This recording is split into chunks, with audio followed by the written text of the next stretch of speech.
इंशाल्लाह आगे जो आपका मुस्तकबिल है वो रोशन। बड़ी मुश्किल से अमन आया है, यहाँ बड़ी कुर्बानियां दे के अमन आया है। ये अमन कभी तबाह नहीं होना चाहिए। महमूद खान से बात की है, यहाँ शाह फरमान बैठे हुए governor Mahmood Khan, chief minister, हम पूरी कोशिश कर रहे हैं कि जल्दी से जल्दी ये कबायली इलाके का जाम हो पख्तूनख्वा के साथ। बहुत ज़रूरी है यूनिवर्सिटी का यहाँ, और इंशाल्लाह हम अभी से काम कर देंगे यूनिवर्सिटी के लिए। हॉस्पिटल और मेडिकल कॉलेज, इन दोनों के ऊपर भी काम शुरू कर देंगे इस साउथ और नॉर्थ वज़ीरिस्तान में आपके लिए। इंशाल्लाह आपके लिए सारे कबायली इलाके में हम सेहत का इंश्योरेंस, जो सेहत कार्ड है वो आपको पहुँचाएंगे।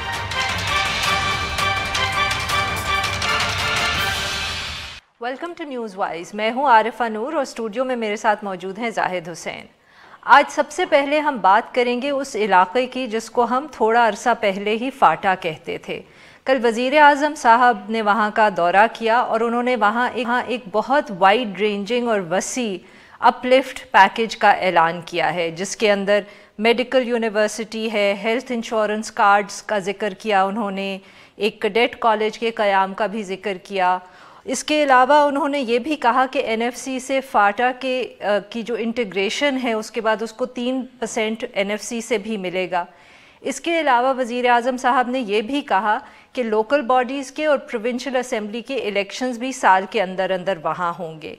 ये जो सारी अनाउंसमेंट्स वज़ीर आज़म साहब ने किए इनको आज हम डिस्कस करेंगे।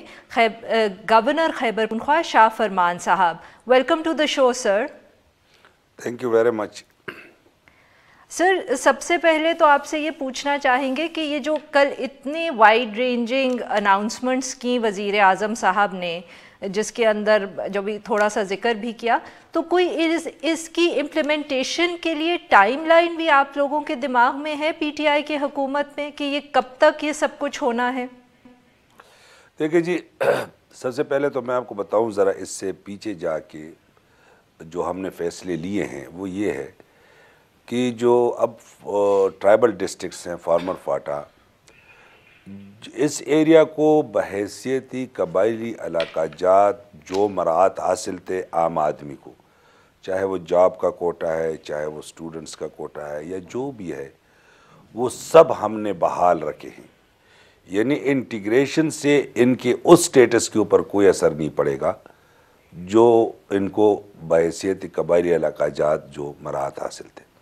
हमें इसका एहसास है कि पिछले 38 साल से अफ़गानिस्तान के हालात की वजह से, वहाँ पर रशियंस के हालात की वजह से, फिर अमेरिकन के आने से जो हालात उधर बने हैं, उसका जो पाकिस्तान को नुकसान हुआ उसके सबसे ज़्यादा नुकसान कबायली इलाका जात को हुआ। अब वक्त आ गया है कि हम इनको कंपनसेट करें। तो इस सोच से, इस हवाले से न सिर्फ उनके जो वो मराहत है वो बहाल रखे गए, बल्कि इनको एक्स्ट्रा पैकेज दिया जा रहा है। उनको तकरीबन 3% NFC का जो है वो आपको 100 बिलियन बनते हैं। इसी तरह कॉलेज, यूनिवर्सिटी, मेडिकल कॉलेज, सेहत इंसाफ का, कुछ कंप्यूटर्स का भी हमारा प्रोग्राम है इनको देने का। उसके अलावा फाटा के अंदर जो प्रोग्राम बन रहा है, लेवीज़ का, जो FC के अंदर भर्तियाँ हैं, जो उनके सैंक्शन वैकेंसीज़ है, को तकरीबन 30,000 से एबव इनकी वैकेंसीज़ बन रही हैं, जिसे मैं समझता हूँ फाटा के अंदर, वो फार्मर फाटा अभी ट्राइबल डिस्ट्रिक्ट है, उनके अंदर बेरोज़गारी ख़त्म हो जाएगी। इसलिए कि हम चाहते हैं कि ये वक्त है कि ये अब पाकिस्तान के बहुत जल्द तरक्की याफ्ता इलाकों में शामिल हो जाएगा। जो आपका सवाल है कि टाइमलाइन, जो आपका सवाल है कि जो टाइमलाइन की बात है, हम इलेक्शन के हवाले से इलेक्शन कमीशन के ऊपर डिपेंडेंट है। वो जैसे हमें गो अहेड दे दे, हम एक दिन ज़ाया नहीं करना चाहते। बहुत तेज़ी से काम जा रहा है, सेहत इंसाफ कार्ड के ऊपर बहुत तेज़ी से काम जारी है।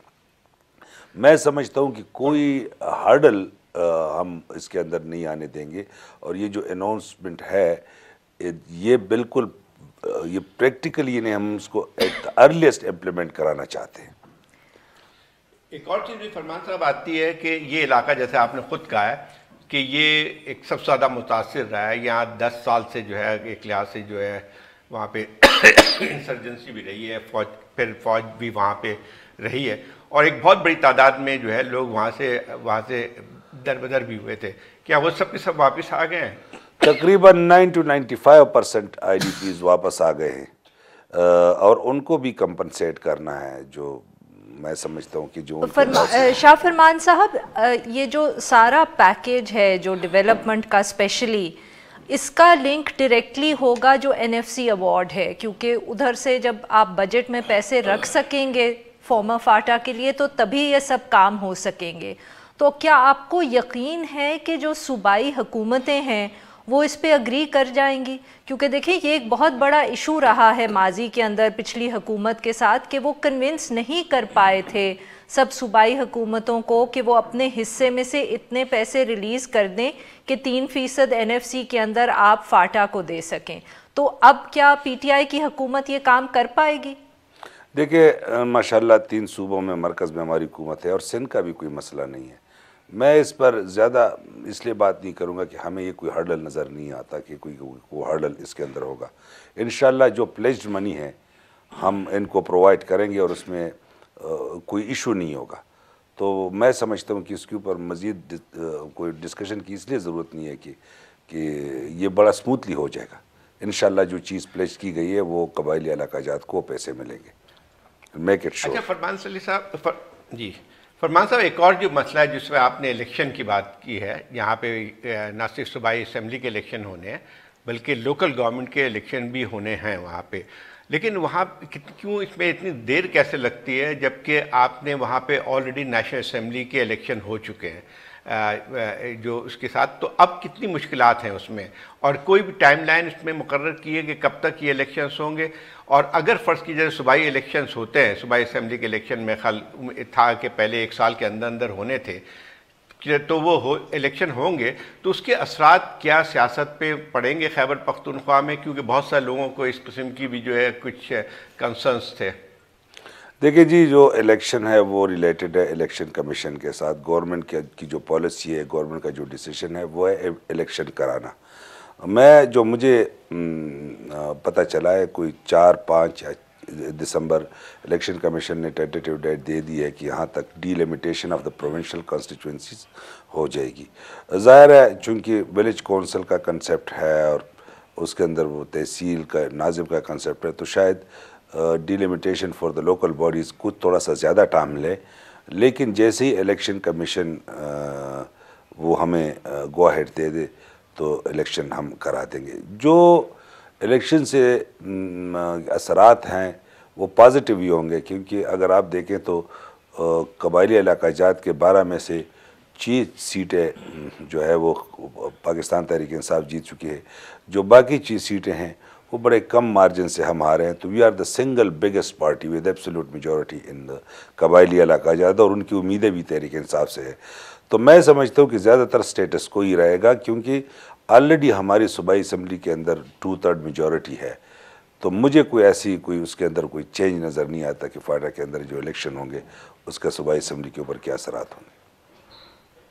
تو آپ کا پلان کیا ہے کہ آپ نے پہلے پروونشل اسمبلی کے الیکشنز کروانے یا پہلے لوکل باڈیز کے الیکشن؟ ہم نے دونوں کے ایٹ دا ارلیسٹ کرانے، لیکن جو D limitation of the provincial constituencies ہے وہ پہلے مکمل ہو جائے گی. تو ڈیفینیٹلی لکس لائک کہ پروونشل اسمبلی کے الیکشن پہلے ہوں گے. صحیح جی سوری، اس میں ایک اور بھی ہے جو کہ پرابلم آ رہی ہے، کیونکہ یہ فیصلہ تو بہت پہلے ہو جانا چاہیے تھا. جو ایک پروسیس ہوتا ہے اس کے ضم ہونے کا، وہ کس حد تک آگے بڑھا ہے؟ دیکھیں یہ صرف اتنا معاملہ نہیں تھا کہ ایک لحاظ سے جو اعلان کہ آپ فاٹا جو ہے وہ اب KP صوبے کا ایک حصہ ہوں گی، لیکن اس کے ساتھ ساتھ اور بھی بہت ساری چیزیں کرنی تھی تاکہ وہ مین اسٹریم میں آ سکیں. تو اس میں اس ریفارم کی طرف ہم کتنے آگے بڑھے ہیں؟ کیونکہ ایک سب سے بنیادی چیز یہ تھی جو کہ اعتراض وہاں پہ بھی اٹھتا تھا کہ وہاں پہ جو پرانا سسٹم تھا جس میں جو ہے پولیٹیکل ایجنٹ ہوتے تھے، اس میں جرگہ سسٹم بھی تھا. اب اس کی جگہ جو ہے آپ کو ایک نیا قانون بھی جو پاکستانی قانون ہے وہاں نافذ کرنا ہے. تو اس کے ساتھ ساتھ عدلیہ کو بھی وہاں پہ کرنا ہے. تو کیا یہ کچھ پروسیس شروع ہو چکا ہے آلریڈی؟ یہ پروسیس تقریباً 90% مکمل ہو چکا ہے. میں آپ کو بتاؤں کہ لیگل مرجر کے بعد یہ جو اوریجنلی ڈرافٹ آیا، اس ڈرافٹ کے اندر یہ مرجر پرسیو کیا گیا تھا کہ یہ ان ٹرم ریگولیشن آرڈر جو ہے اس کے اندر یہ 5 سال کے اندر یہ ٹرانزیشن مکمل ہونا تھا. लेकिन जो PTI ने, पाकिस्तान तहरीक इंसाफ ने अमेंडमेंट इंट्रोड्यूस कराई नेशनल असम्बली के अंदर, वो ये थी कि जनाब आर्टिकल 247 अगर इंटैक्ट है तो इसका मतलब ये है कि सूबाई असम्बली के मेंबरान ना तो फाटा डिस्ट्रिक्ट के लिए कानून साजी कर सकेंगे, ना मनी बिल डिस्कस कर सकेंगे, सारा इख्तियार गवर्नर के पास होगा। तो पाकिस्तान तहरीक इंसाफ ने तो जो लास्ट 10 डेज़ थे या जो लास्ट महीना ऑफ द लास्ट गवर्नमेंट हमने इंट्रोड्यूस कराए अमेंडमेंट्स और वो एक्सेप्ट हुए, और उस वजह से जो आर्टिकल 247 फाटा के, फार्मर फाटा के हवाले से, और आर्टिकल 246 पाटा के हवाले से जब ख़त्म हुए तो हकीकी मर्जर जो 5 साल में होनी थी लीगल, वो merger within a week हो गई। अब दूसरी बात आ गई एडमिनिस्ट्रेटिव मर्जर के ऊपर, जो आपने सवाल किया, तो वो भी फैसला पाकिस्तान तहरीक इंसाफ का था। और अब हालात ये है कि नेशनल असम्बली के जो मेंबरान हैं कबायली इलाका जात के, वो अपने इलाके के लिए बजट या उसके लिए कानून साजी कर सकेंगे नेशनल के ऊपर। प्रोविंशियल असम्बली के मेंबरान भी ये इख्तियार अब उनके पास होगा। तो ये तो लीगल मर्जर के साथ एक बहुत बड़ा चेंज है। अब आप एडमिनिस्ट्रेटिव मर्जर की बात कर रहे हैं, तो 2 इदारे जो कि चला रहे थे फाटा को, एक फाटा सेक्रेटेरिएट और एक फाटा डेवलपमेंट अथॉरिटी, अब वो दोनों रिपोर्ट कर रहे हैं चीफ मिनिस्टर को, वो गवर्नर को रिपोर्ट नहीं कर रहे। और उसके अंदर कई डिपार्टमेंट्स वो हो गए हैं, ट्रांसफ़र हो गए हैं सिविल सेक्रेटेरिएट को। वो concern minister and concern administrative secretary report करते हैं उस डिपार्टमेंट के हवाले से चीफ मिनिस्टर को। तो जो एडमिनिस्ट्रेटिव, अब मुझे कंप्लीट करने देना, अब मुझे कंप्लीट करने देना। जी जी जी। तो जो सारे प्लेन डिपार्टमेंट थे वो चले गए, अब 4 डिपार्टमेंट रह गए। जो 4 डिपार्टमेंट रह गए हैं, वो एक डिपार्टमेंट जो है वो टैक्स का है, चूँकि टैक्स एग्जम्पशन है, उसकी ज़रूरत ही नहीं है इस वक्त।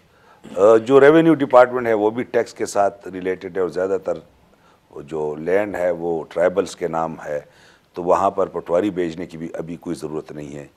बाकी रह गए 2 डिपार्टमेंट, पुलिस और अदलिया। अब ये लाजिम व मलजूम है।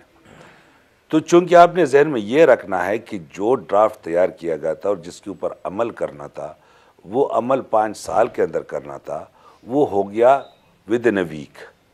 अब वो एक खला ज़रूर है कि उसके अंदर हमने जुडिशरी को एक्सटेंड करना है, उसके अंदर हमने पुलिस या लेवी को एक्सटेंड करना है, या पुलिस का काम लेवी से लेना है, हमने मज़ीद लोगों को भर्ती कराना है। तो ये 2 ऐसी चीज़ें हैं कि ये टाइम कंज्यूमिंग प्रोसेस है, जिसके अंदर हुकूमत ने अपील की है सुप्रीम कोर्ट के अंदर, कि जो सुप्रीम कोर्ट का डिसीजन आया है कि जो रेशनलाइज हो जाए और जुडिशरी भी वो ह्यूमन रिसोर्स प्रोवाइड कर दे, पुलिस या लेवी के जो रिक्वायर्ड पर्सनल हैं वो भी पूरे हों, जो इनेबलर्स हैं कि इन्वेस्टिगेशन जो ब्रांच है, जो प्रोसिक्यूशन का है, उसके लिए ट्रेन लोग चाहिए, ये सारा इसके लिए एक रेशनल हम डेवलप कर रहे हैं ताकि हमें ये मौका मिले ताकि हम कर सकें। तो जो आपका सवाल है उसका मैं इसका जो जवाब है वो मैं ऐसे समराइज़ करूँगा कि लीगल मर्जर तो हो चुका, एडमिनिस्ट्रेटिव मर्जर सारे डिपार्टमेंट्स का 90% वो काम मुकम्मल हो गया है। 2 डिपार्टमेंट्स रेवेन्यू एंड टैक्स इस वक्त तकरीबन इर्रेलेवेंट है। जो चीज़ रह गई है वो 2 डिपार्टमेंट्स हैं, वो ये है अदलिया और पुलिस।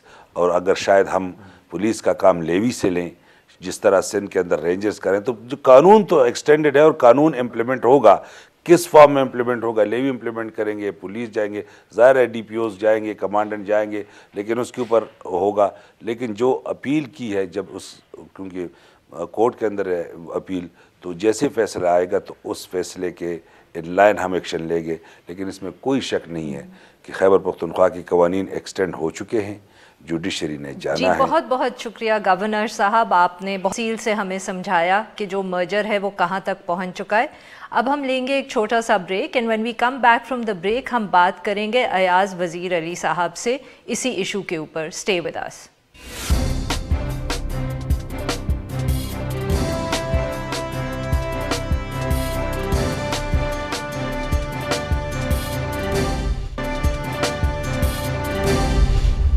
Welcome back. हम बात कर रहे हैं फाटा की इंटीग्रेशन पाकिस्तान के साथ। अभी हमने बात की खैबर पख्तूनख्वा के गवर्नर से, जिन्होंने हमें तफसील से बताया कि ये इंटीग्रेशन का अमल कितनी तेज़ी से चल रहा है। अब हम बात करेंगे अयाज़ वज़ीर साहब से, फॉर्मर एम्बेसडर जो इस इलाके से ताल्लुक़ रखते हैं, और हम जानना चाहेंगे उनसे कि जो ये इंटीग्रेशन का प्रोसेस है उनके ख़याल में कितनी तेज़ी से इस पे अमल हो रहा है और कितनी सक्सेसफुली हो रहा है। Welcome to the show Ayaz sahab. Thank you जी, बड़ी मेहरबानी जी। अयाज साहब, तो सबसे पहले तो हम आपसे जानना चाहेंगे कि आपका क्या ख्याल है कि सचमुच जो इंटीग्रेशन है फाटा की इनटू खैबर पख्तूनख्वा इन पाकिस्तान, क्या वो बहुत स्मूथली और रैपिडली प्रोग्रेस हो रही है उस पर? मैं आपको कुछ हकायक बयान कर लेता हूँ, फिर आप उनसे खुद अंदाजा लगा ले कि तेजी कहाँ है, सुस्ती कहाँ है। फाटा मर्जर मई में हुआ और अब हम नवंबर के एंड में है तकरीबन। फाटा की तब्दीली सिर्फ यहाँ तक है, जो 7 एजेंसियां कहलाते थे उसको हम 7 जिले बोलते हैं, और जो पॉलिटिकल एजेंट होता था उसको हम डिप्टी कमिश्नर बोलते हैं। इसके अलावा मैं पिछले हफ्ते वाना में था, गांव गया था, घर गया था, कोई इसके अलावा फर्क नहीं पड़ा। और मजे की बात यह है कि अगर फाटा कभी जिंदगी में लॉलेस रहा है तो वो अभी ये जो पेशावर हाई कोर्ट ने इंटरिम गवर्नेंस ऑर्डिनेंस को सेटिसाइड कर लिया, उस वक्त से लेकर अभी तक तो लिटरली वहां पे कोई कानून ऐसा नहीं है जिसके नीचे गवर्नेंस की जाए, क्योंकि मर्जर ने पुराना सिस्टम खत्म कर लिया FCR वाला, और फिर हुकूमत फाटा को जम करने से एक दिन पहले ये रेगुलेशन ऑफिस कर गई कि इंटरिम गवर्नेंस होगी फाटा का रिवाज और FCR के अंदर। वो पेशावर हाई कोर्ट ने सेटिसाइड कर लिया, तो अब दोनों चीजें हट गई। मैं नहीं समझता कि अगर कोई इनको सुप्रीम कोर्ट ले जाए तो ये जो हमारे ऊपर वहाँ गवर्नर साहब और पॉलिटिकल एजेंट वगैरह हैं वो क्या जवाब देंगे कि किस कानून के तहत उस इलाके को वो। जी बिल्कुल, एक लीगल वैक्यूम है वहाँ ये। एग्जैक्टली। लेकिन इसमें यही बात आती है कि जब ये जो अभी जो हम सुन रहे हैं, कल इमरान खान साहब भी वहाँ गए, उन्होंने भी बड़े ऐलानात किए, और अभी जो है गवर्नर साहब से बात हो रही थी तो उनका कहना यह था कि लीगल जो है मर्जर के बाद जो है अब एडमिनिस्ट्रेटिव मर्जर चल रहा है। तो इसका मतलब ये अगर ये खुला रहता है और जो इतने अरसे तक रहता है तो उसके असरात क्या मुरतब होंगे? देखिए जाहिद साहब, आप तो हम सब स्वात का किस्सा देख चुके हैं। हाँ। स्वात में सिस्टम अच्छा चल रहा था, हुकूमत ने नया सिस्टम डाला, वो पहले से बेकार था, अंजाम हमने देख लिया। अब फाटा के सिस्टम को हर एक चेंज चाहता है, लेकिन दूसरा सिस्टम जो आप लाते हैं वो पहले तैयार कर ले, पुराने को उसके बाद बदले, ताकि वो बेहतर सिस्टम आप दे दे, लोग खुश हों। आपने पुराना सिस्टम खत्म कर लिया, नया सिस्टम को लाने के लिए आपने वहाँ जमीन के ऊपर कुछ इंतजाम नहीं किया। अब आपने jurisdiction supreme court high court की एक्सटेंड कर ली, लेकिन वहां पे लोअर कोर्ट्स, कचहरी, थाना, कोई चीज नहीं है। पूरी फाटा की जमीन हुकूमत के रिकॉर्ड के अंदर नहीं है। तो कल अगर मेरी और आपकी जमीन के ऊपर लड़ाई होती है खैबर एजेंसी में, तो कौन सा अफसर किस कानून के तहत वो हल कराएगा जब वो जमीन हुकूमत के रिकॉर्ड में है ही नहीं? लेकिन क्यों नहीं हो रहा है ये? मतलब बात ये है कि जब एक फैसला हो चुका था तो उसमें कबाहत क्या है, क्या कौन सी चीजें, कौन से हैं जो कि इसमें इसको रुकावट डालती हैं? क्योंकि जब जो मैं समझता हूँ वो ये है कि जो पिछली हुकूमत थी, मैं सियासी आदमी नहीं हूँ लेकिन आपको हकायत बयान करके देता हूँ। पिछली हुकूमत ने एक कमेटी बनाई, उस पर मेरे 100 एतराजात, लेकिन उसने एक रोड मैप रखा कि सरताज अजीज का मिशन की बात कर रहे हैं, सरताज अजीज कमेटी की मैं बात कर रहा हूँ। उन्होंने कहा कि इस रोड मैप पे चलो और उसमें आप इस तरह मर्ज कर लो। अगर उस पे चलते तो वो चलो, मेरे एतराजात के बावजूद भी एक रोड मैप का एक तरीका था, लेकिन वो भी उन्होंने उधर हटा दिया, डाल दिया। अब ये मर्जर से 1 हफ्ता 2 हफ्ते पहले मेरी प्राइम मिनिस्टर साहब खाकान अब्बासी के साथ 3 घंटे मुलाकात हुई। 3 घंटे बहुत बड़ी बात है प्राइम मिनिस्टर किसी को वक्त। तो एट द एंड वो इस पे राजी हो गए कि हम जुरिसडिक्शन कोर्ट की एक्सटेंड कर लेंगे और फिर डेवलपमेंट करेंगे। फाटा की किस्मत की बात के मर्ज हो या सूबा बने, वो हम बाद में फाटा के लोगों से पूछ लेंगे। फिर आपने देख लिया कि मर्जर का जो बिल बुलडोज करा दिया पार्लियामेंट के थ्रू, उसमें फाटा के लोगों से पूछा। अब इन लोगों को यही डर है कि फाटा के लोग रिएक्ट ना करें कि हमें क्यों मर्ज कर रहे हैं, हमारे यहाँ पुलिस आप क्यों ला रहे हैं, हमारे यहाँ थाना आप क्यों ला रहे हैं। अब थाने पुलिस के ऊपर रिएक्शन आपने रिसेंटली देखी होगी, खैबर में, मोमंद में, बाजवड़ में, खुर्रम में, जब वो अफसर गए वहाँ असेसमेंट करने के लिए, उनको भगा दिया कि हमें पुलिस सिस्टम नहीं चाहिए। तो लोगों के रिएक्शन से ये घबरा रहे, डर रहे। इसलिए इमरान खान साहब ने अभी जो अजमक में या नॉर्थ वजीरिस्तान में ऐलान कर लिया कुछ चीजें देने का, वो भी वही बात। आज मुझे बीबीसी का वो एक बात याद आई, अगर वक्त हो तो जल्दी अर्ज कर लो। किसी ने इसी के ऊपर लिखा था कि ये भी पिछले सरबराहान की तरह वादे करके आ जाएंगे कि ये गा गे गी में खत्म होगा, कि ये होगा, ये होगी, ये करेंगे। गा गे गी मुझे बहुत अच्छा लगा। हमारे साथ हर एक वजीर आजम ने, हर एक सदर ने फाटा के अंदर जब भी गए बड़े बड़े वादे किए, फिर उसके बाद कुछ नहीं हुआ। इमरान खान साहब ने वही सरताज अजीज कमेटी की 3% फ्रॉम NSP अवार्ड वाली बात कर ली कि हम वो देंगे, तो गे हो गई। जी बहुत बहुत शुक्रिया याद साहब, आपने एक बहुत रियलिस्टिक पिक्चर दी कि वहाँ सचमुच असल में क्या हो रहा है। अब हम लेंगे एक छोटा सा ब्रेक, और ब्रेक के बाद जब हम वापस आएंगे तो हम बात करेंगे हुकूमत की एजुकेशन पॉलिसी की, जिसको आज इस्लामाबाद के अंदर federal minister for education Shafqat Mahmood साहब ने जिसका ऐलान किया। Stay with us.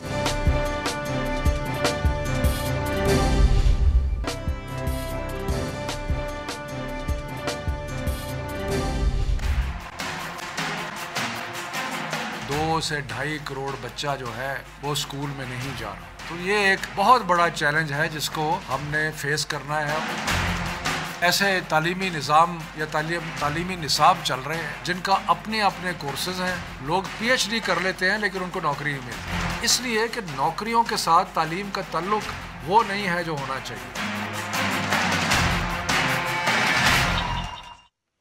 Welcome back. अब हम बात करेंगे हुकूमत की नेशनल एजुकेशन पॉलिसी फ्रेमवर्क जो उन्होंने आज अनाउंस की है। हुकूमत के बकौल उनके इस वक्त 4 बड़े चैलेंजेस हैं। एक, जो 2.5 करोड़ बच्चे स्कूलों से बाहर हैं उनको एजुकेशन मेन स्ट्रीम में लाना, तालीम का जो मयार है उसको बेहतर करना, मुल्क भर के अंदर एक यूनिफॉर्म स्टैंडर्ड हो एजुकेशन का, और चौथा स्किल डेवलपमेंट नौजवानों में। इन इश्यूज़ पे बात करने के लिए हमारे साथ मौजूद है federal minister for education Shafqat Mahmood sahab. Thank you so much sir for joining us. Shafqat sahab, सबसे पहले तो आप ये बताएं कि ये जब भी कोई नई हुकूमत आती है और वो एजुकेशन की बात करती है, जो आउट ऑफ स्कूल चिल्ड्रन है वो उसकी सबसे बड़ी प्रायोरिटी होती है, मगर मेरा सवाल इस पे हमेशा ये होता है कि ज़्यादा ज़रूरी ये नहीं है कि पहले हम क्वालिटी ऑफ एजुकेशन बेहतर करें, क्योंकि जो मसला है कि जो बच्चे स्कूल में भी हैं वो कुछ ख़ास सीख नहीं रहे। आज भी आपने भी जो स्पीच की उसमें इसका जिक्र किया, तो क्या बेहतर नहीं हो कि पहले हम उस क्वालिटी को बेहतर करें और फिर जो बच्चे एजुकेशन स्ट्रीम से बाहर हैं उनको दाखिल करें। But we seem to have the other priority हमारी अपसाइड डाउन होती है, और कुछ लोगों की तनकीद ये है कि ये इसलिए होती है क्योंकि ये डोनर कम्युनिटी के लिए बहुत अहम एक प्रायोरिटी है आउट ऑफ स्कूल चिल्ड्रन। देखिए, बात यह है कि कोई वन एंड दी अदर के लिए अगर एक आप कर रहे हैं तो दूसरा नहीं कर सकते, ये तो बात है नहीं। और दूसरी बात यह है कि अगर आपके मुल्क में 22 करोड़ की आबादी हो गई है और 2.5 करोड़ उसमें से ऐसा आ रहा है जिसकी तालीम ही नहीं है, तो ये बहुत बड़ा क्राइसिस है। इसका डोनर से ताल्लुक़ नहीं है, उसका तो आपके अपने मुस्तकबिल से ताल्लुक़ है। अगर आपके मुस्तकबिल का ये हाल है कि आपकी एक पॉपुलेशन बढ़ती जा रही है और आपकी शरह ख़ानगी जो है वो 60 से 58 पे आ गई, और वो उससे भी नीचे जा सकती है क्योंकि पॉपुलेशन तो बढ़ रही है। तो अगर आप एक अनपढ़ मुल्क के तौर पे समझते हैं कि आइंदा मुस्तकबिल में کچھ اچیو کر سکتے ہیں تو میرا تو خیال ہے کہ نہیں کر سکتے. اس لیے ہم نے جو 4 اہداف بنائے, ہم نے سارے جو مسائل تھے ایجوکیشن کے ان کو بڑے غور سے جانچا اور جانچ کے کہا کہ ہم ان 4 ایریاز میں فوکس کریں گے. آؤٹ آف اسکول چلڈرن کو لے کے آنا بہت ضروری ہے, صرف ڈونرز کا ایشو نہیں ہے. اس کے علاوہ یکساں تعلیمی نصاب کے بارے میں تو ہم آج نہیں, ہم کو تقریباً 10 سال سے یہ بات کر رہے ہیں. لیکن اسی پہ آتے ہیں یکساں تعلیمی نظام پہ. یہ ایک ایسا ہے جیسے کہ میں خیال جتنی بھی حکومتیں پاکستان میں حال میں آئی ہیں ان کا بھی یہ نعرہ رہتا تھا. بالکل نہیں رہا. اچھا اس میں لیکن اس میں بات وہی آتی ہے کہ جب ہم اس پہ کرتے ہیں تو اس کو کس طرح سے اس کا اطلاق کریں گے. میں آپ کو بتاؤں زاہد کہ جو حکومتیں آئی ہیں, یہ 4 چیزیں ہم نے کہی ہیں. یہ دیکھیں, یہ ایجوکیشن کے اندر جو ایک بہت بڑا ایجنڈا ہے ایجوکیشن میں, اس میں گم ہوئی تھی. ہم نے یہ کیا کہ ہم نے فوکس کیا, ہم نے کہا یہ 4 چیزیں ہم کریں گے. یہ جو یکساں تعلیمی نصاب کی بات ہے, یہ تحریک انصاف بار بار کر رہی تھی, عمران خان صاحب اپنی تقریروں میں کر رہے تھے.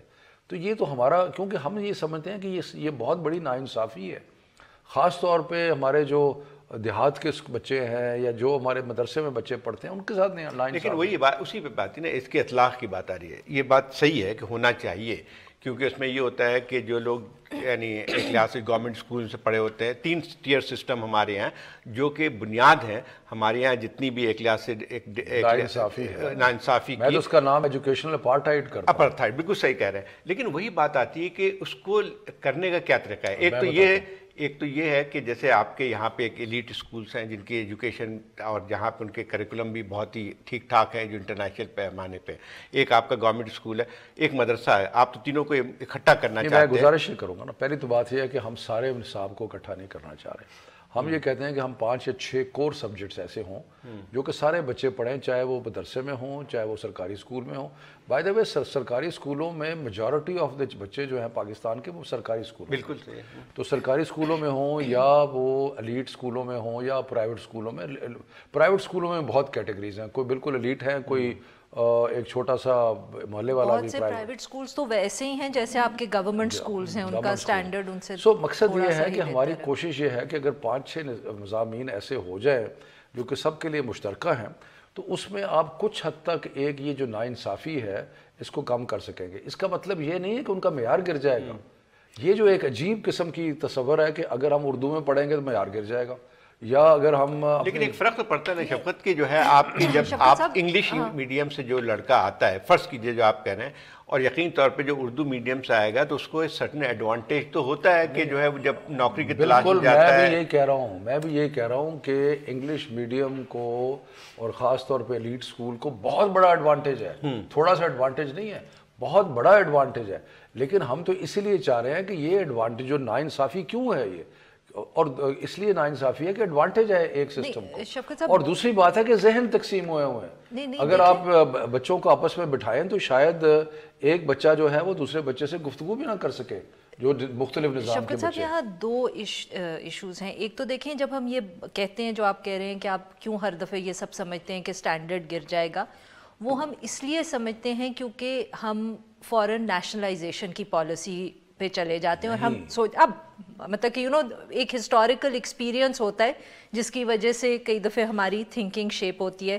سو وی آل فیئر کہ جیسے نیشنلائزیشن کی پالیسی تھی, جب آپ یہ کرنے کی پی ٹی آئی کی حکومت کوشش کرے تو یہ نہ ہو کہ وہ ایکسپیرینس ریپیٹ ہو جائے. اچھا, یہ اب آپ ہمیں بتائیں گے کہ کیوں نہیں سوال پیدا ہوتا. اچھا, دوسری چیز یہ ہے جب آپ کہتے ہیں کہ یہ 5-6 سبجیکٹس کور ہوں گے جو سب جگہ پڑھائے جائیں گے, تو ایک تو پھر سب سے پہلے سوال یہ پیدا ہوتا ہے کہ یہ کور سبجیکٹس آپ کس لیول پہ انویزج کر رہے ہیں کہ یہ کون سے سبجیکٹ سے زیادہ ہے کہ کس لیول پہ. آپ کیا بات کر رہے ہیں کہ یہ پرائمری اسکول میں ہوگا, یہ سیکنڈری میں ہوگا, او لیول میٹرک کے لیول پہ ہوگا, because all of these things will eventually determine کہ اسٹینڈرڈ گرے گا یا بہتر ہوگا. اور پھر اگر وہ پرائمری اسکول پہ تو پھر ہم زبان کا اس پہ آپ سے سوال پوچھیں گے. یہ جو ایلیٹ انگلش میڈیم اسکولز ہیں ان کا اسٹینڈرڈ ایک خاص سطح پہ اس لیے ہے کہ جو او لیول کا امتحان ہے وہ ایک سرٹن اسٹینڈرڈ پرسکرائب کرتا ہے. ٹھیک ہے جی, اگر آپ اپنے امتحان کا جو سسٹم ہے اس کے ایک سرٹن اسٹینڈرڈ پرسکرائب کریں گے تو آپ کو سلیبس اس اسٹینڈرڈ کے مطابق بنانا پڑے گا. ٹھیک ہے جی, تو اس لیے کوئی یہ ضروری نہیں ہے کہ آپ اسٹینڈرڈ کم کریں گے, آپ بالکل اسٹینڈرڈ کم نہیں کریں گے. दूसरी बात ये है कि जो इस वक्त हमारा निसाब चल रहा है वो इतनी चीज़ों में बैठा हुआ है, कोई कुछ पढ़ रहा है, कोई कुछ पढ़ रहा है, कोई कुछ पढ़ रहा है। उसको अगर आप, मैं कोई एक्सपर्ट नहीं हूँ, इसलिए हम एक नेशनल करिकुलम काउंसिल बनाएंगे जो इस चीज़ करेगी कि जो आपने सवाल किया कि जी हम कौन से वो कोर सब्जेक्ट होंगे, और उस कोर सब्जेक्ट्स में बड़े इंपॉर्टेंट इश्यूज हैं जो आंसर करने हैं। मसलन एक इशू आंसर करना है कि ज़बान कौन सी होगी। अब दुनिया जहान की रिसर्च ये कहती है कि बच्चे की लर्निंग बेहतर होती है अपनी मदर टंग में, लेकिन हम सब लोग जो यहाँ पे कम से कम इस मेज़ पे बैठे हैं, हम लोग मदर टंग में जाके हमने पढ़ना शुरू नहीं किया। हम स्कूल गए और हमें अंग्रेज़ी पढ़ानी शुरू कर दी, तो इसलिए फिर हम अंग्रेज़ी मीडियम हो गए। लेकिन पॉइंट ये है कि ये चीज़ें जो एक्सपर्ट्स हैं उन्होंने डिसाइड करना है कि हमने लैंग्वेज किस में पढ़ाना है।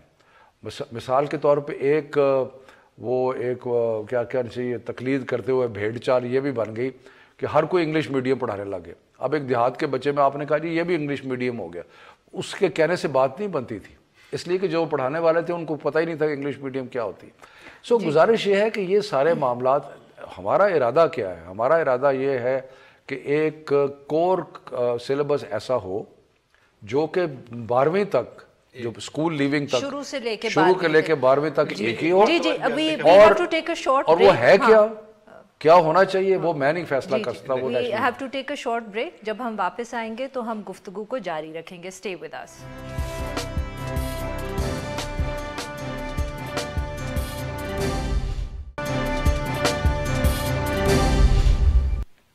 Welcome back. हम गुफ्तगू करें फेडरल मिनिस्टर शफकत महमूद साहब से ऑन दी एजुकेशन पॉलिसी जो पीटीआई हुकूमत ने आज अनाउंस की है। जी शफकत साहब, हम आपसे बात कर रहे थे और आप हमें बता रहे थे कि ये जो नेशनल करिकुलम है ये आप लोग अभी डिज़ाइन करेंगे एक टास्क फोर्स के नीचे। लेकिन उसी में एक और सवाल है सप्लीमेंट्री कि एक नेशनल करिकुलम का एक और भी मसला, करिकुलम तो ऑलरेडी गवर्नमेंट स्कूल्स के लिए है जैसे आपने बताया था, लेकिन उसमें एक चीज़ आती है कि उसको किस तरह से जो आज के मॉडर्न दुनिया में जो उसकी रिक्वायरमेंट है उसके साथ आहमांग कैसे करते हैं। एक रेजिस्टेंस उसमें अंदर आती है आमतौर पे, क्योंकि पिछली दफ़ा कुछ लोगों की या हुकूमतों की तरफ से कोशिश की गई थी छोटे पैमाने पे, उसमें उनको रेजिस्टेंस भी मिली थी। दूसरी एक और भी आती है कि सिंस ये एजुकेशन जो है वो अब सूबाई सब्जेक्ट्स है तो उसकी भी एक कोऑर्डिनेशन की ज़रूरत पड़ेगी। अभी तो ऐसा लगता ही है कि सिंध में कुछ और करिकुलम मौजूद है स्कूल के लेवल पे, पंजाब का कुछ और है, केपी का कुछ और है। देखिए पहले तो बात यह है कि ये क्यों तसव्वुर किया जाता है कि अगर एक यकसा तालीमी निसाब बनाया जाएगा तो उससे कुछ स्टैंडर्ड गिर जाएंगे। जैसे मैंने पहले गुजारिश की, स्टैंडर्ड डिटरमिन होते हैं जिस लेवल का एक सर्टिफिकेशन एग्जामिनेशन आप तरतीब देते हैं।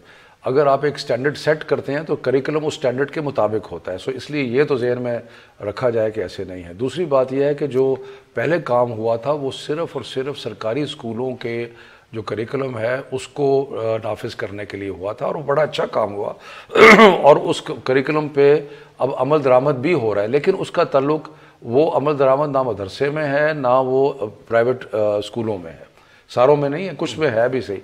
सो मकसद ये है कि अगर हमने कौम के जहन एक कर रहे हैं, अगर हमने नाइंसाफ़ी ख़त्म करनी है तो इसके लिए हमें बनाना पड़ेगा जो कि एक्सपर्ट्स बनाएंगे, जो ये सोचेंगे कि ये सवाल का जवाब मैं इसलिए नहीं दे सकता कि करिकुलम बनाना एक बहुत ही टेक्निकल काम है। अब आखिरी सवाल जो आपने किया वो ये कि हमने सिंध गवर्नमेंट के साथ जाके मिले भी हैं, मैं भी जाके चीफ मिनिस्टर को भी मिला हूँ, एजुकेशन मिनिस्टर को भी मिला हूँ। हम इस मामले से तो किसी को इनकार है नहीं कि यकसा तालीमी निसाब होना चाहिए, उसमें कोई ईच बीच का कोई थोड़ा बहुत ज़ेर ज़बर का, तो उनको हम कोशिश करेंगे कि वो हमारे साथ इसमें शामिल हो जाएं ताकि। सॉरी मैं आपकी बात काटती, but just coming back to what you are saying कि अगर मैं इस वक्त काउंटर आर्ग्यूमेंट ये करूं कि जो मैट्रिक का सिस्टम था वो यही तो था कि एक नेशनल करिकुलम है, सिलेबस उसके अंदर सब्जेक्ट्स भी मोर और लेस एक जो कोर सब्जेक्ट्स थे उसके अंदर आप चाहे मैट्रिक करें या एफए करें या एफएससी करें तो उसके अंदर कोर सब्जेक्ट्स भी थे, उसके अलावा थोड़े से इलेक्टिव्स भी थे और वो सिलेबस भी नेशनल था। अब वो काम किया कुछ हद तक और बहुत से जो स्कूल्स थे जिनको लगा कि इसका स्टैंडर्ड ठीक नहीं था उन्होंने ओ लेवल ए लेवल पे शिफ्ट कर दिया। अब now What you are proposing, at least हमें एक्सप्लेन तो करें कि वो जो मैट्रिक के मसाइल थे उनको आप कैसे। मौका देंगे तो मैं एक्सप्लेन कर दूंगा। सवाल तो आप पूछ रहे हैं, बिल्कुल एक्सप्लेन करें। देखिए जो मैट्रिकुलेशन का सिस्टम था اس سے انحراف کرتے تھے بہت سارے ادارے. ایک تو آپ کے جو ایلیٹ اسکول تھے وہ سارے انحراف کرتے تھے اس لیے کہ وہ اس ایگزامینیشن کو مانتے ہی نہیں تھے, یا اگر مانتے تھے تو اپنے جو کمزور بچے ہوتے تھے ان کے لیے مانتے تھے. یعنی کہ میرے اسکول میں جب میں نے او لیول کیا تو میرے اسکول میں 2 اسٹریمز تھیں. ایک اسٹریم تھی میٹرک کی, وہ بچے جو کہ کمزور تھے ان کو سینئر کیمسٹری یا او لیول نہیں کراتے تھے, ان کو میٹرک کراتے تھے. ٹھیک. سو ایک تو ایلیٹ اسکولوں نے خود بخود ایک نچلا درجہ دے دیا میٹریکولیشن کے امتحان کو, اور جب ایلیٹ کے جو اسکول سے نکلے اور جب ان کو اچھی نوکریاں ملیں, جب ان کو CSS امتحان میں رزلٹ اچھے آئے, ڈاکٹر انجینئر بنے, تو سب نے کہا کہ یار یہ تو ہمارے سے آگے نکل گئے ہیں, کیونکہ جو آپ کی معاشرتی نظام تھا اس میں انگریزی جو ہے اس کا بہت بڑا ایک پریمیم تھا. ٹھیک ہے. اس کا رزلٹ کیا ہوا کہ بہت سارے لوگوں نے میٹریکولیشن کو چھوڑ کے وہ او لیول اور اے لیول اور بیکلوریا وغیرہ اڈاپٹ کر دیا. سو آپ کے جو ایلیٹ اسکول سسٹم جتنے بھی ہیں انہوں نے وہ سائڈ پہ چلے گئے. ٹھیک ہے. میٹرک جو تھا وہ ان کے لیے رہ گیا یا تو کمزور اسٹوڈنٹس کے لیے یا ان سرکاری اسکولوں کے لیے جو کہ باوجو ان کا معیار صحیح نہیں تھا. اور جو مدرسے والے اسکول تھے انہوں نے اپنا ایک الگ نصاب بنا لیا اور انہوں نے کہا ہم تو جی اس نصاب پہ چلیں گے. رزلٹ کیا ہوا؟ رزلٹ یہ ہوا کہ 70 سال گزرنے کے بعد رزلٹ یہ ہے کہ ایک تو آپ کے ذہن تقسیم ہوئے ہو, دوسرا آپ ہمیں بار بار ڈائگنوسس کریں, اب آپ بتائیں پرسکرپشن کیا ہے. پرسکرپشن بتا رہا ہوں. پرسکرپشن یہ ہے کہ ہم نے جنہوں نے او لیول اڈاپٹ کیا ہوا ہے ان کو بھی لانا ہے اسی پہ نہیں, لیکن کہاں پہ لے کے آنا ہے. ایک تو 2 سوال ہوتے ہیں نا کہ میٹرک کا جو کورس جو بھی کہہ لیں انحطاط تو ہوا ہے وہاں پہ, اس میں سے بہت ساری چیزیں ایسی ہیں جو کہ آج اس سے مطابقت نہیں رکھتی ہیں, جو کہ آج دنیا میں جس طرح سے آگے جا رہی ہے. سائنس کے سبجیکٹ ہیں, آپ کے آرٹس کے سبجیکٹ ہیں, اور او لیول اور اے لیول کے جو کورسز ہیں وہ ان تقاضوں کو پورا کرتے ہیں. تو یا تو 2 صورت ہو سکتی ہے, یونیفارم میں آپ ان کو لے کے آئیں گے اوپر یا ان کو نیچے لے کے آئیں گے. آپ یہ سمجھتے ہیں کہ جو فرنگی کا بنایا ہوا نصاب ہے وہ تو بہت اچھا ہے, لیکن ہمارے میں کیپیسٹی نہیں ہے کہ ہم اچھا نصاب بنا سکیں. یہ کیوں تصور کرتے ہیں؟ اس لیے ہم تصور نہیں کرتے ہیں. ہم ایک نصاب ہی ایسا نہیں, صرف فرنگی کا نصاب ٹھیک ہے, فرنگی کا نہیں ہوتا ہے, فرنگی کا نہیں ہوتا ہے. مطلب یہ کیوں تصور کرتے ہیں کہ ہم نہیں بنا سکتے؟ نہیں, وہی میں آپ ہم ایک سٹینڈرڈ کا نصاب بنائیں گے. آپ بنا سکتے ہیں, لیکن اصل بات وہی پوچھ رہے ہیں کہ آپ ان کے معیار کو لے کے اوپر آئیں گے تو وہ بات ہے. فرنگی سے بہتر آپ نظام بنا لیں. میں یہ کہہ رہا ہوں کہ ہم اپنے جو نصاب بنائیں گے, جو سٹینڈرڈ سیٹ کریں گے, وہ کسی صورت او اے لیول سے کم نہیں ہوں گے. اچھا, وہ آپ نے بنا لیا. ہاں جی. اس کے بعد ہم سب کو اس ایک دھارے میں لائیں گے اور کسی سٹیج پہ ہم بائی لا سب کچھ بین کر دیں گے اور صرف جو قومی نصاب ہے وہ ہوگا. شفقت صاحب, یہ doesn't this sound a bit authoritarian؟ Authoritarian نہیں ہے, بہت سارے ملکوں میں یہ ہوا ہے. ہم نے ملک کو جوڑنا ہے, ملک کو توڑنا نہیں ہے ہم نے. اچھا, کون سے ملکوں میں ہوا ہے؟ چائنا کے اندر اتنی بڑی آبادی ہے, ایک سنگل نیشنل سرٹیفکیشن ہے. اس کے علاوہ اب one country after another single national certification. وہاں پہ تو شروع سے انہوں نے کیا تھا. وہ جو چائنا کے اندر ایک پولیٹیکل سسٹم ہے یا ان کی جو سوسائٹی, اس میں بہت ساری اتھارٹیرین چیزیں ایکسیپٹ ہوتی ہیں. آپ یہ چاہتی ہیں تفریق قائم رہے؟ نہیں, میں بالکل نہیں چاہتی. میں صرف ہم سمجھنے کی یہ کوشش کر رہے ہیں کہ in a country where the state is not as strong as China آپ کیسے کریں گے. اور دیکھیں ایک بات, جس تفریق کا آپ ذکر کرتے ہیں وہ ضرور ہے, مگر وہ تفریق صرف اسکولوں میں نہیں ہے. دیکھیں آج is a society which is based on class. So why should we enhance the we are not saying enhance it, we are trying to understand how you're going to do it now in a very quick answer because we are running out of time now. We are running out of time here. We will do it in such a way that جتنے یہ لوگ ہیں, چاہے وہ private اسکولوں کے ہوں جہاں بھی ہوں, وہ سارے ہم کوشش کریں گے کہ سنگل نیشنل کریکولم میں لے کر آئے. اور پھر جب ہم ایک ایسا نصاب بنا لیتے ہیں جس سے ہم مطمئن ہیں, جس سے قوم مطمئن ہے, جس سے سارے سٹیک ہولڈرز مطمئن ہیں, تو اس کو ہم انفورس کریں گے پھر, اور اس کا انفورسمنٹ جو ہے وہ سب پہ ہوگی. چلیں, تھینک یو سو مچ شفقت صاحب. سو یہ پلانس تھے حکومت کے, اب دیکھتے ہیں کہ شفقت صاحب اس کو امپوز کرنے میں کتنے کامیاب رہتے ہیں اوور دا نیکسٹ 5 years. آج کے لیے بس اتنا ہی. We will be back tomorrow at the same time.